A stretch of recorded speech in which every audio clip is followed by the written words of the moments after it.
तो दोस्तों एक बार फिर से आप लोगों के सामने रीजनिंग की बहुत ही इंपॉर्टेंट और शानदार वीडियो लेकर के इस वीडियो में हम लोग टॉप 20 क्वेश्चन को सॉल्व करने वाले हैं। ये जो टॉप 20 क्वेश्चन है आपके SSC, railway, CTET, UP police constable, BEd, और भी बहुत सारे जो गवर्नमेंट आपके एग्जाम या फिर इंट्रेंस के एग्जाम होते हैं उनमें पूछे जाते हैं। तो दोस्तों यहाँ पर आप लोगों को ईजी से लेकर के हार्ड लेवल के क्वेश्चन देखने को मिलेंगे। यानी कि आपका जैसे सीटिंग अरेंजमेंट का क्वेश्चन, गणितीय संक्रिया क्वेश्चन, ब्लड रिलेशन का क्वेश्चन, दिशा दूरी का क्वेश्चन, पंक्ति वाले क्वेश्चन, और दोस्तों यहाँ पर लार्ज स्मॉल वाले क्वेश्चन, मिसिंग नंबर यहाँ पर दिख रहा है, वेन डायग्राम है, कोडिंग डिकोडिंग है, नंबर एनोलॉजी, शब्द एनोलॉजी, लगभग हर चैप्टर से क्वेश्चन देखने को मिलेंगे। ये पार्ट 8 है, इससे पहले पार्ट 7 बना चुका है। इसके अलावा भी 100+ वीडियो आप लोगों को हमारे चैनल पेज पे देखने को मिलेंगी और सभी की सभी वीडियो बहुत ही शानदार है। ऐसा नहीं मेरे किसी भी वीडियो में ऐसा नहीं कि इजी क्वेश्चन करा करके छोड़ दिया गया, नहीं, हमारी वीडियो में दोस्तों आपको लो लेवल भी क्वेश्चन मिलेंगे और हाई लेवल के दोनों क्वेश्चन मिलेंगे। यानी जिस तरीके से एग्जाम में पूछता उसी टाइप से ही क्वेश्चन मिलेंगे। और आप जानते हैं एग्जाम में सिर्फ इजी नहीं पूछता, अगर 25 क्वेश्चन है तो 5 इजी रहेगा, 20 हाई लेवल के क्वेश्चन रहेंगे। तो उस टाइप की हमारी वीडियो बनती है। तो चलिए स्टार्ट करते हैं। यहाँ पर पहला क्वेश्चन है नंबर एनोलॉजी का। कह रहा है दोस्तों कि जैसे 5 से 120 बन रहा है वैसे 2 से यहाँ पे क्या बनेगा। अगर इस क्वेश्चन का आंसर आप लोगों को आता रहेगा उसका आंसर आप लोग कमेंट करते रहिएगा, ताकि मुझको पता चले कि क्या आप लोगों को इससे भी हाई लेवल की वीडियो चाहिए कि इसी टाइप की वीडियो चाहिए। ठीक है, तो चलिए यहाँ पर 5 से 120 कैसे बन सकता है। आपको दिमाग का घोड़ा दौड़ाना है कि 5 से 120 हम कैसे बना सकते हैं। तो आपको दिमाग में यही जाएगा कि 5 में अगर हम 24 का गुणा करें तो 120 आएगा। चलिए ठीक है, आपकी बात सही है। पहले तो हर किसी के दिमाग में यही जाएगा कि 5 में क्या गुणा करें कि 120 बन जाए। तो यहाँ पर 2 में भी अगर हम 24 का, जब इसमें जानते हैं कि जो लॉजिक इसमें लगी हुई है वही सेम इसमें अप्लाई करेंगे, तो 24 का अगर गुणा करते हैं तो 24 दूना 48 होगा। ऐसा आप लोगों को कहीं ऑप्शन में दिख रहा है? नहीं दिख रहा है। तो दोस्तों ये थोड़ा सा हट करके है, पहले ही चलते हैं, टाइम बर्बाद करने की ज़रूरत नहीं है। हट करके का मतलब आपको एक चीज़ जाननी है, जैसे 5 है इसका फैक्टोरियल निकाला गया है।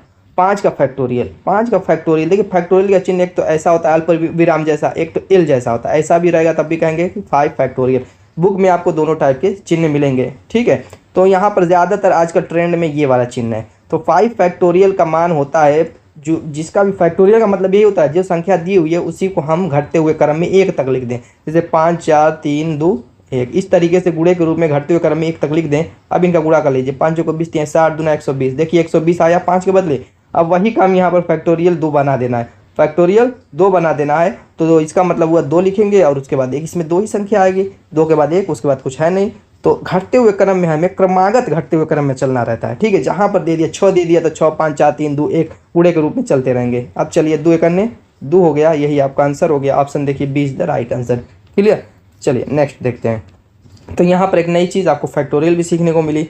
यहाँ पर कह रहा है कि स्पर्श का संबंध जैसे महसूस करना से वैसे अभिवादन का संबंध किससे होगा। स्पर्श यानी किसी को स्पर्श या खुद को ही आप स्पर्श करते हैं तो आपको महसूस होता है कि नहीं होता है। तो महसूस फीलिंग एक अंदर की चीज़ है, अंदर से उठने वाली चीज़ है, फीलिंग जो होती है महसूस होती है। ठीक है, तो वैसे अभिवादन जो है आपके अंदर, जब कोई आपका अभिवादन करता है तो आपके अंदर या उसके अंदर की फीलिंग क्या होती है वो आपको जानना है। तो मुस्कान तो होती नहीं है, सफलता तो होती नहीं है। अगर आप कहेंगे कि अभिवादन कोई करता है तो स्वीकार करना ये भी गलत चीज़ हो जाएगी, क्योंकि ये तो बाहर की चीज़ है। अब यहाँ पर बचा हुआ लास्ट शिष्टाचार, बिल्कुल शिष्टाचार है। शिष्टाचार, अभिवादन से उसके अंदर का शिष्टाचार झलकता है।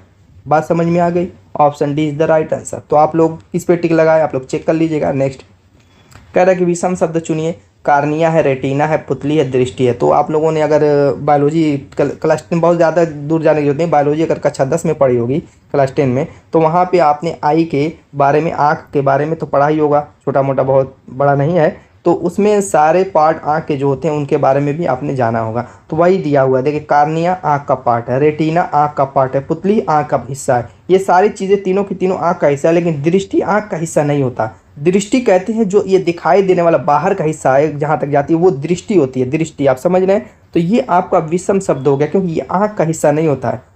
समझ में आया? चलिए नेक्स्ट।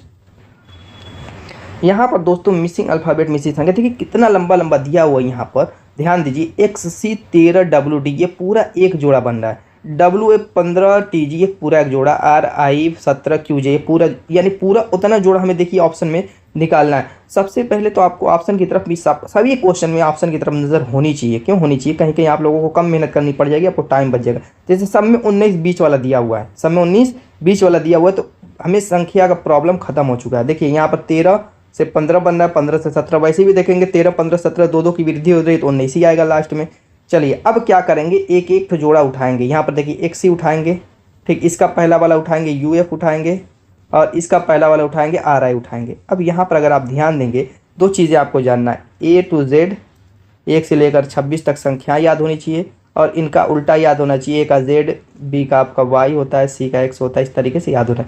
अगर याद है तो आपको तुरंत पता चल गया होगा कि X का उल्टा C है, U का उल्टा F है, R का उल्टा I है। यानी हमें सिर्फ अब इसमें एक सीरीज ये जाननी है कि X U R, इसके बारे में अगर पता चल जाए कि नेक्स्ट स्टेप यहाँ पर क्या आएगा तो हमें उसका उल्टा कर देंगे तो हमारा जोड़ा बन जाएगा। तो चलिए, X होता है 24वें स्थान पर, नंबर कीजिए, U होता है आपका 21वें पे, R होता है 18 पे। अब देखिए किस क्रम में घट रहे हैं, 24 से 23 -3 हुआ, 24 से 21 -3 हुआ, 21 से 18 -3 हुआ, यानी नेक्स्ट भी -3 होगा तो यहाँ पे 15 हो जाएगा, यानी O आ जाएगा।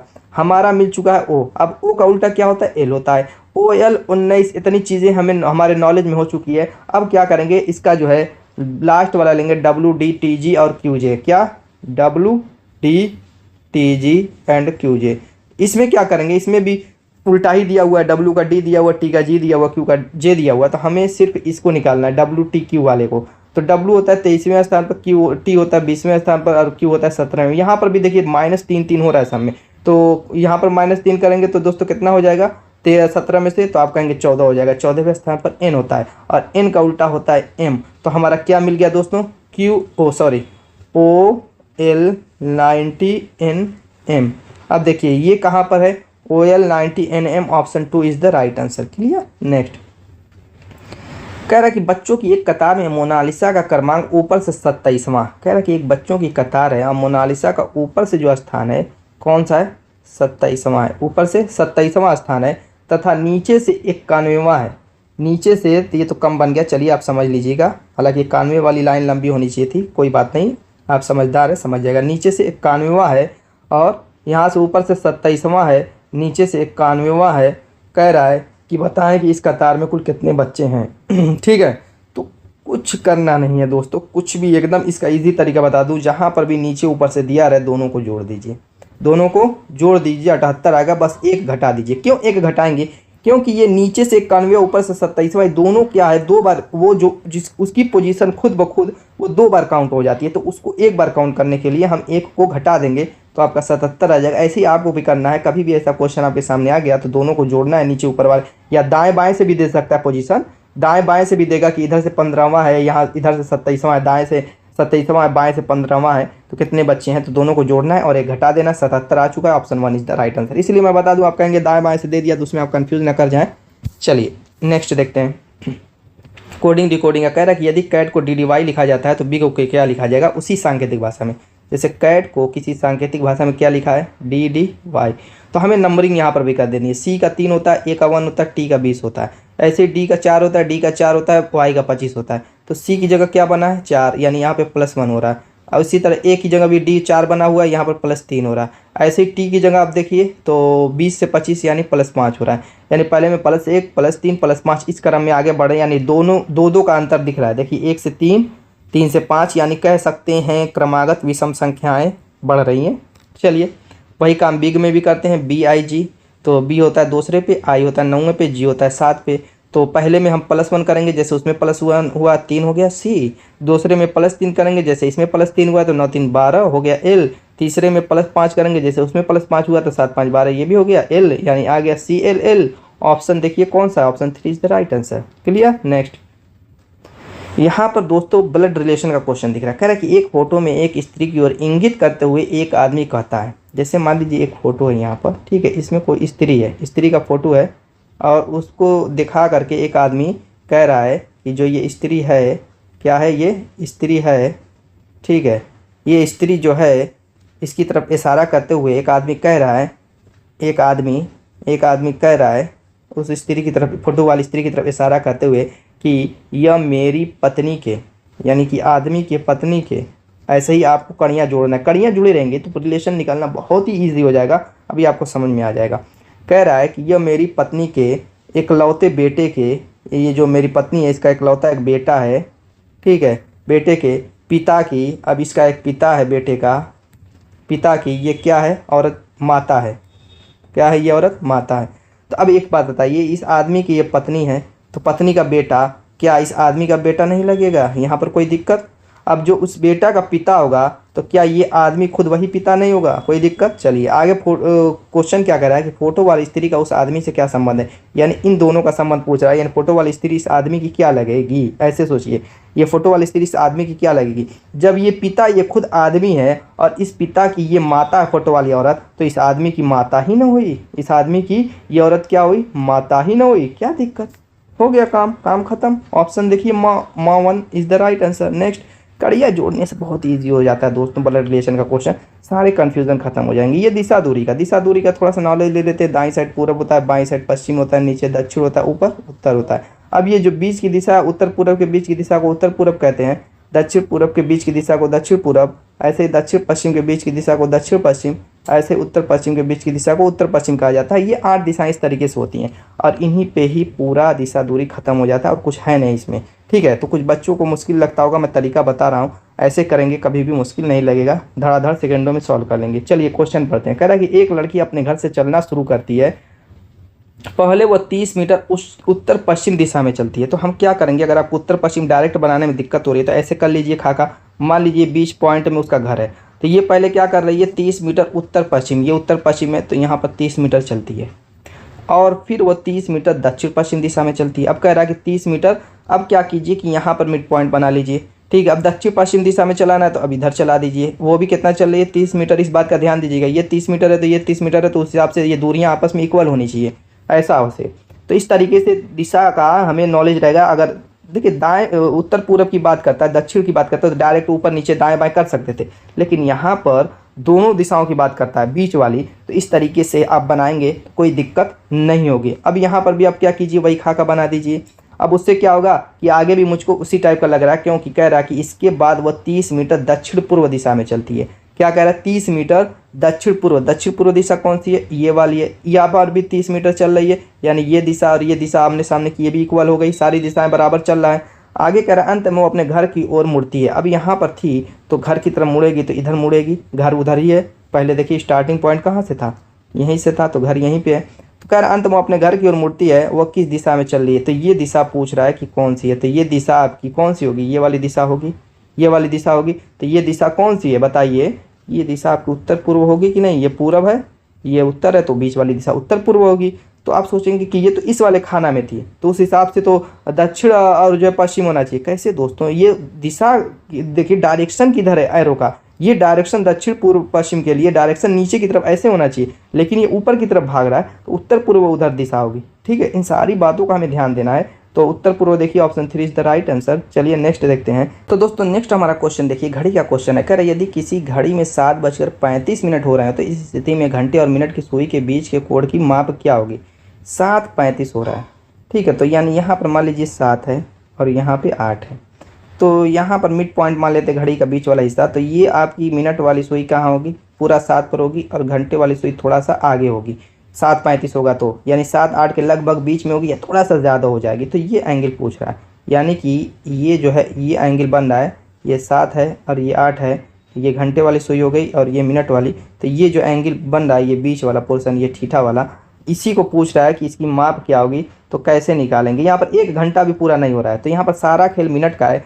पहले जान लेते हैं कि 1 घंटे में कितने डिग्री का कोण बनता है और मिनट में कितने डिग्री का, उसको तो मैं डायरेक्ट बता सकता हूँ, लेकिन जानिए कैसे निकलता है वो थोड़ा सा मैं चाहता हूँ कि आप समझ लें। जैसे घंटे वाली सुई मान लीजिए 12 पर है, पूरा एक चक्कर कितने घंटे पूरा करेगी, पूरा एक चक्कर आप कहेंगे कि 12 घंटे में घंटे वाली सुई पूरा एक चक्कर करती है पूरा, और एक चक्कर में कितने डिग्री का कोण बनता है आप कहेंगे 360 डिग्री का, यानी 12 घंटे में कितने डिग्री का कोण बनाएगी घंटे वाली सुई, 360 डिग्री का। तो 1 घंटे में कितने डिग्री का कोण बनेगा आप कहेंगे 360/12 यानी कि 30 डिग्री का। अब ये 30 डिग्री का कोण बन रहा है 1 घंटे में, इसको अगर मिनट में कन्वर्ट करें तो ये 60 मिनट में हो जाएगा कोण। तो ये 1 मिनट में कितने डिग्री का कोण बन जाएगा आप कहेंगे 30/60 बराबर 1/2 डिग्री का।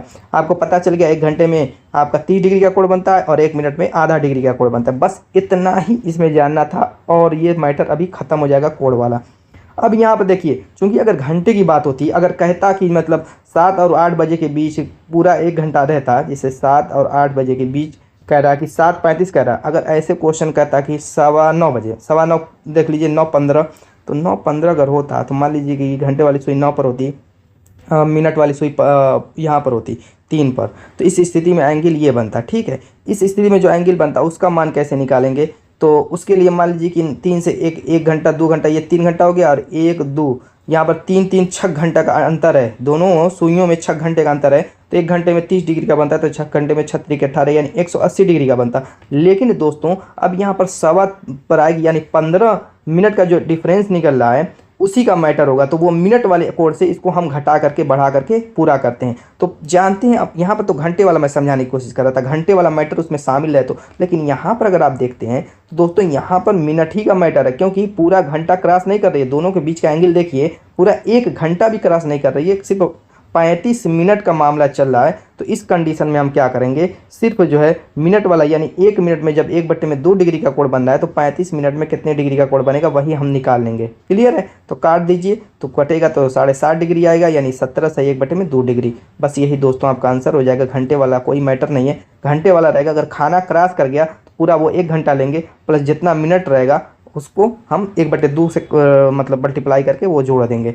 समझ में आई मेरी बात की नहीं? तो यहाँ पर दोस्तों 17.5 होगा, option 3 is the right answer. Next कह रहा है कि बिंदु 3 के विपरीत फलक पर कौन सा अंक होगा।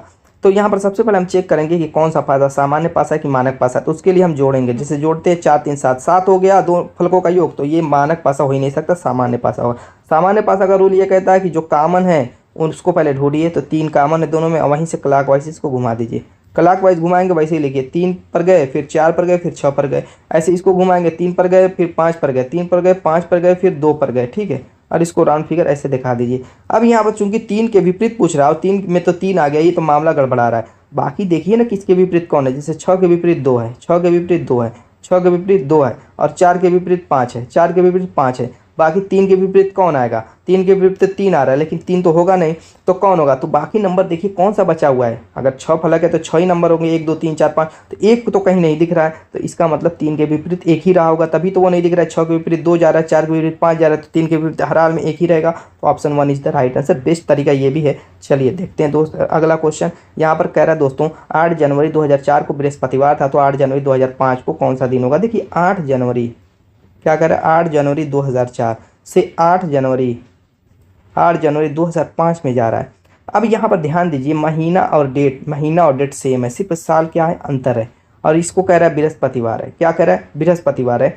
तो जब भी 1 साल का पूरा अंतर हो, बस क्या करेंगे, दिन में 1 जोड़ देंगे, यानी बृहस्पतिवार के बाद शुक्रवार आ जाएगा। लेकिन दोस्तों ऐसा कब होगा, जब नॉर्मल ईयर हो, लीप ईयर रहेगा तो मामला कुछ और होगा। लीप ईयर रहेगा और उसमें साथ साथ फरवरी क्रॉस करनी चाहिए। जैसे जनवरी से स्टार्ट हो रहा है और जनवरी में जा रहा है, तो यहाँ पे फरवरी क्रॉस करेगा, बराबर है। तो जब फरवरी क्रॉस करेगा तो यहाँ पर फरवरी लीप ईयर में 29 को हो जाएगा। और 29 लीप ईयर कैसे चेक करते हैं, 4 से, और 400 से भाग दे करके चेक करते हैं।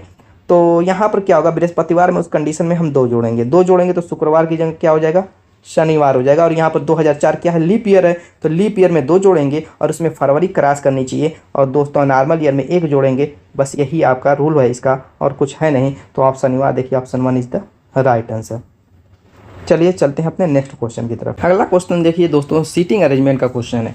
इसमें क्या क्या रहा है कि 6 विद्यार्थी ABCDEF एक कतार में खड़े हैं। 6 विद्यार्थी इस तरीके से कतार में खड़े हैं। कैसे खड़े हैं वो क्वेश्चन के अनुसार ही हमें खड़ा करना है। कुछ होता नहीं सीटिंग अरेंजमेंट में। क्वेश्चन सिर्फ देख करके बच्चे घबरा जाते हैं, इतना लंबा चौड़ा क्वेश्चन है, घुमा रहा। फिर दिमाग को थोड़ा सा कंसेप्ट कीजिए और देखिए कितनी आसानी से सॉल्व हो रहा है। आगे कह रहा है कि B, F और D के बीच में है। कह रहा है कि B जो है F और D के बीच में। देखिए यहाँ पर 2 कंडीशन बन सकती है। ऐसा भी हो सकता है D इधर हो, F इधर हो, इसलिए कि ये नहीं कह रहा कि B जो है दाईं हो रहा है, D बाईं हो रहा है, F दाईं हो रहा है। ऐसी कोई कंडीशन तो लगा नहीं रहा है। तो आप अपने हिसाब से ही इसको लेकर के चलेंगे। यहाँ पर एक को रखेंगे और एक को आप यहाँ पर सेट कर लेंगे, देखेंगे कौन में सही है कौन गलत है। आगे पढ़ेंगे, क्वेश्चन करेंगे, सारी चीज़ें अभी क्लियर होती चली जाएंगी। आगे कह रहा है E जो है A और C के बीच में है। आगे कह रहा है कि E जो है A और C के बीच में है। अब यहाँ पर A और C के बीच में है, तो ऐसा भी हो सकता है कि E बीच में हो और C इधर हो, A इधर हो। यहाँ पर भी 2 कंडीशन बन रही है। अब इन दोनों में यहाँ पर हम पुट किसको रखेंगे, पुट किसको करेंगे, या यहाँ पर पे ही पुट करना पड़ेगा। चलिए देखते हैं। आगे कह रहा है कि A जो है F या D के बगल में खड़ा नहीं है।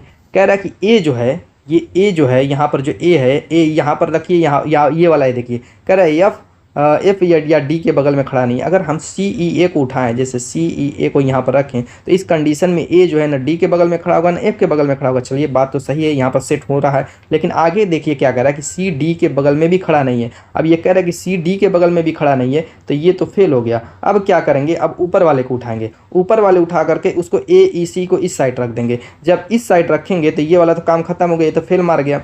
जब इस साइड रखेंगे तो देखिए ए न आपका डी के बगल में आएगा, न ए एफ के बगल में आएगा। और साथ साथ ये भी कह रहा था सी डी के भी बगल में खड़ा नहीं है, तो सी न डी के बगल में आएगा, सी तो अब एफ के बगल में आ गया। तो ये कंडीशन जो बन रही है परफेक्ट बन गई हमारी कंडीशन। अब इन सब की किसी की हमें ज़रूरत नहीं है, हमारा सेट हो चुका है। आगे देखिए क्या कह रहे हैं कि बताए कि एफ निम्नलिखित में से किस जोड़े के बीच में है। अब एफ यहाँ पर है तो ये सी इधर है और इधर बी है, यानी सी और बी के बीच में ये कहिए या बी या सी के बीच में कहिए। ऑप्शन देखिए 1 इज़ द राइट आंसर। समझ में आई बात? बस दोस्तों का तरीका जानिए, कोई भी क्वेश्चन कर देगा, तरीका मालूम रहेगा, आप धड़ाधड़ निपटा लेंगे। अब देखिए नेक्स्ट क्वेश्चन क्या कह रहा है कि @5 का संबंध जैसे 16 से, वैसे y@7 का संबंध किससे होगा। यहाँ पर नंबरिंग की ज़रूरत पड़ेगी। नंबरिंग की कैसे ज़रूरत पड़ेगी, देखिए के होता है 11वें नंबर पर और 5। अभी हमें लाना है यहाँ पर 16, क्या कह रहा है 16, इसका संबंध 16 से, तो 16 लाने के लिए यहाँ पर प्लस चिन्ह लगाना पड़ेगा। यानी एट द रेट के जो है जगह पर हमने क्या किया, प्लस चिन्ह का यूज़ किया है। तो सेम वही काम यहाँ पर भी करना है। y@7 में y की पोजीशन 25 है वो लिख लेना है। एट द रेट आपकी जगह हम प्लस लिखेंगे और 7 लिखेंगे, आ जाएगा आपका 32। देखिए तो आपने आंसर यही कमेंट किया है क्या, option B is the right answer. Next यहाँ पर सीरीज़ का क्वेश्चन है, कह रहा है कि यहाँ पर मिसिंग संख्या कौन सी होगी। तो सीरीज़ वाले क्वेश्चन को मैं बता चुका हूँ कि अगर बढ़ते हुए क्रम में रहे तो ठीक है एक ही सीरीज़ बनेगी, घट रहा है बढ़ रहा है तो 2 सीरीज़ बना लेंगे, कहेंगे 3 सीरीज़ भी बनानी पड़ती है। तो यहाँ पर मुझको सिर्फ बढ़ता हुआ दिख रहा है, तो यहाँ पर एक सीरीज़ में काम बन जाएगा। चलिए देखते हैं, 17 से 51 हो रहा है, तो 17 से 51 अगर जोड़ने की क्रिया में देखें तो बहुत ज़्यादा हो जाएगा, और गुणा करें तो 3 बार गुणा करने पर 17 × 51 बन जा रहा है। फिर 51 से 58 बन रहा है, तो 51 का गुणा करेंगे तो 58 तो बनेगा नहीं, तो इसमें जोड़ना ही पड़ेगा। तो इसमें +7 करते हैं तो 58 हो जाएगा। फिर 58 से 116, 58 का दूना होता है 116, तो 2 का गुणा कर दीजिए, और 116 से 123 हो रहा है, तो +7 इसमें भी किया गया है। फिर 123 से 123 हो रहा है, यानी कि 123 में अब 1 का गुणा किया गया है। तो आगे नेक्स्ट पैटर्न क्या आएगा, इसको पहले समझते हैं ये किया क्या है। देखिए पहले ध्यान देंगे 3 का गुणा है, फिर ध्यान देंगे 1 गैप दे करके 2 का गुणा है, फिर ध्यान देंगे 1 गैप दे करके 1 का गुणा है, 3 का गुणा, 2 का गुणा, 1 का गुणा, एक गैप दे करके किया। लेकिन जोड़ा क्या है, +7, तो हम ये गैप आ गया तो +7 ही यहाँ पे करेंगे। इस क्रम में जिस क्रम में कर रहा है उस क्रम में अगर हम करें तो +7 देखिए +7 क्लियर, यानी गुणे 3 +7, गुणे 2 +7, गुणे 1 +7, ठीक। तो +7 इसमें करेंगे तो 130 हो जाएगा। Option C is the right answer. Clear. Next यहाँ पर दोस्तों मिसिंग संख्या निकालना है। अब यहाँ पर हमें ये चीज़ देखना है कि ये जो 224 आया है, जो बड़ी संख्या 330 आई है, ये आखिर आई कैसे है। उस लॉजिक को अगर हम समझ लेते हैं, उस ट्रिक को अगर हम समझ लेते हैं, तो यहाँ पर संख्या निकालना बिल्कुल ईजी हो जाएगा। तो चलिए वही चीज़ ढूंढते हैं। हमेशा बड़ी संख्या की तरफ आपका दिमाग होना चाहिए कि बड़ी संख्या जो दी हुई है वो हर हाल में इन छोटी संख्याओं की हेल्प से ही आई होगी। तो उसी हिसाब से ये लॉजिक ढूंढ करके यहाँ पर लगा देंगे। चलिए पहले वाले खाने को देखते हैं। तो 8 और 14 है, और 8 और 14 का गुणाई करने पर 224 आ सकता है, उसके अलावा नहीं आ सकता। जैसे 8 × 14 हम करते हैं तो आपका आएगा 112, और 112 जब आ गया तो 224 बनाने में क्या दिक्कत है, ज़बरदस्ती 2 का गुणा करके 224 बना लीजिए, ठीक है। ऐसे 11 है और 15 है, तो 11 × 15 करेंगे तो 15 करने 15 को 5, 15 करने 15 और 1 16, 165 में भी 2 का गुणा करेंगे तो 330। ये तो बहुत ईजी है, आप लोगों के लिए है दोस्तों, ये आप लोगों के लिए कमेंट कीजिएगा आगे का आंसर, ठीक है। नेक्स्ट यहाँ पर कह रहा है कि 7/3 = 100, 5/7 = 144, तो 4/7 बराबर क्या होगा। देखिए 7/3 बराबर दिया हुआ है 100, यानी किस कोड का यूज़ किया गया, इस भाग की जगह क्या किया है कि ये आया है। चलिए देखते हैं, यहाँ पर लॉजिक को समझते हैं। तो 7 और 3 = 100। देखिए मेरे दिमाग में एक ही बात जा रही है, इन दोनों को जोड़ दीजिए। जब मैंने पहली बार ही क्वेश्चन देखा था तो इसका मैं तरीका समझ गया था कि ये जोड़ा गया है और उसके बाद स्क्वायर कर दिया गया, 100 आ गया, ठीक। सेम काम यहाँ पर कीजिए। 5 7 है तो ये 12 हो गया, 12 का स्क्वायर करने पर 144, और इसी तरीके से 4/7 है तो 7 4 11 हो जाएगा, इसका स्क्वायर करेंगे 121। Option 1 is the right answer. Next यहाँ पर दोस्तों वेन डायग्राम का क्वेश्चन देखिए, कह रहा है महिला बहन डॉक्टर। देखिए 3 नाम है, एक सर्किल 3 सर्किल लेंगे, महिला M, बहन B और डॉक्टर D। अब इसमें क्या करेंगे, हम रिलेशन देखेंगे। जैसे महिला का बहन से क्या रिलेशन है, बहन का डॉक्टर से क्या रिलेशन है, और महिला का डॉक्टर से क्या रिलेशन है। आप ध्यान देंगे, देखिए जितनी भी बहन होती हैं, जैसे बहनें होंगी तो वो क्या होंगी, लेडीज़ होंगी। महिला कह सकते हैं महिला होंगी, ठीक है, इतना क्लियर है। महिला को M से दर्शाया। और यहाँ पर आप एक चीज़ और ध्यान देंगे, देखिए जो डॉक्टर होते हैं सभी डॉक्टर बहनें नहीं होती, लेकिन कुछ डॉक्टर जो लेडीज़ डॉक्टर होती हैं, किसी न किसी की तो बहन होंगी, तो कुछ होती हैं, कुछ बहनें डॉक्टर होती हैं। और इसी तरीके से कुछ महिलाएं भी डॉक्टर होती हैं, सभी महिला नहीं होती लेकिन कुछ ये भी होती है। तो ये कंडीशन जो बनेगी वो कुछ इस टाइप की कंडीशन बनेगी, यानी डी ये हो जाएगा। तो देखिए कौन सा आ जाएगा Ram, option D is the right answer. Clear. Next देखते हैं यहाँ पर दोस्तों दर्पण वाला रूल। दर्पण वाला रूल क्या कहता है वो समझते हैं। जैसे आर है, इसका रूल दर्पण कैसा प्रतिबिंब बनेगा, तो आप ये लेफ्ट टू राइट क्या करेंगे, रोटेट करा देंगे, ये हो गया। अगर यहाँ पर कोई और संख्या दे दे, जैसे डी दे दे, डी आर है, तो क्या होगा, तो क्या आपका डी आर ऐसे बन जाएगा, मैं कह रहा हूँ गलत हो जाएगा। पहले ये पूरा लेफ्ट टू राइट चेंज होगा, यानी कि आर डी ऐसे होगा, उसके बाद ये आपस में लेफ्ट टू राइट चेंज होगा, क्या हो जाएगा आर डी, ये आपका सही होगा। तो इस तरीके से रूल, पहले अगर शब्द में दिया हुआ तो पूरा शब्द जो है चेंज हो जाएगा लेफ्ट टू राइट, उसके बाद एक एक अक्षर अपने आप में चेंज हो। ये रूल हर चीज़ पे काम करता है। ये आकृति है, जैसे आकृति ऐसे है, इसका प्रतिबिंब कैसा बन जाएगा, ये ऐसे दाएं से बाएं ऐसे घूम जाएगी, ऐसे त्रिभुज बन जाएगा। ठीक है, तो ये सारी चीज़ें आपको मालूम होनी चाहिए। अब चलिए इस फिगर पे चलते हैं, क्या करेगा ये फिगर पूरा लेफ्ट टू राइट चेंज हो जाएगा। जैसे बीच वाली लाइन तो सेम टू सेम रहेगी, अब ये जो बीच वाला पोर्शन है ये चेंज होकर के ये आपका कुछ ऐसे पीछे की तरफ आ जाएगा। ठीक है, और ये इसके सामने ये जो लाइन है ये इसके आगे ऐसे आ जाएगी, ऐसे बन जाएगी। अब यहाँ पर दोस्तों ये ऊपर वाला जो त्रिभुज है वो आपका यहाँ पर इस टाइप बन जाएगा, और ऐसे ही जो है यहाँ पर भी वही काम होगा, नीचे वाला ऐसे हो जाएगा। अब देखिए इससे मिलाइए कौन सा मिल रहा है, तो option D is the right answer. इसके अलावा कोई नहीं। अगर 80 में देखते हैं तो यहाँ पर एरो वाला मिस्टेक किया हुआ है, एरो वाला मिस्टेक दिख रहा है, तो ये सारे गलत हो गए। Option D is the right answer. चलिए नेक्स्ट देखते हैं क्या कह रहा है। यहाँ पर त्रिभुज की संख्या पूछ रहा है, तो हर लगभग सभी वीडियो में ये त्रिभुज में बताता रहता हूँ। इसमें त्रिभुज की संख्या कितनी है, 1 2 नंबरिंग कीजिए, दोनों को जोड़ दीजिए, 3 त्रिभुज हो गए। तो इसमें अगर आप देखेंगे तो ये आपका 3 त्रिभुज वाला है, और साथ साथ यहाँ पर भी ध्यान देंगे तो ये भी 3 त्रिभुज वाला है। बाकी बचे हुए त्रिभुज को हम काउंट कर लेते हैं। जैसे ये बड़ा वाला एक त्रिभुज है, ठीक, उसके बाद ये छोटा वाला एक त्रिभुज है, और फिर ये एक त्रिभुज है, ये 3 तो यहाँ पर त्रिभुज हो गया। अब फिर देखिए ये कॉर्नर पर एक त्रिभुज, इस कॉर्नर पर एक त्रिभुज, यहाँ पर एक, यहाँ पर एक, देखिए जोड़िए, 3 1 4 3 7 3 10 1 11 त्रिभुज हो गए। Option C is the right answer. Next, अब यहाँ फिगर से रिलेटेड क्वेश्चन देखिए एग्जाम में ज़रूर पूछता है। ठीक है, वो किसी टाइप का, ज़रूरी नहीं इसी टाइप का, बहुत टाइप के क्वेश्चन होते हैं, और एक एक क्वेश्चन किसी में मैं कराता रहता हूँ ताकि इस बारे में भी आपको नॉलेज होती रहे। कह रहा है कि ये आपका मिसिंग से जो है फिगर क्या होगा, श्रृंखला को पूरा करना है। कह रहा है नीचे दी गई आकृति श्रृंखला को पूरा कीजिए।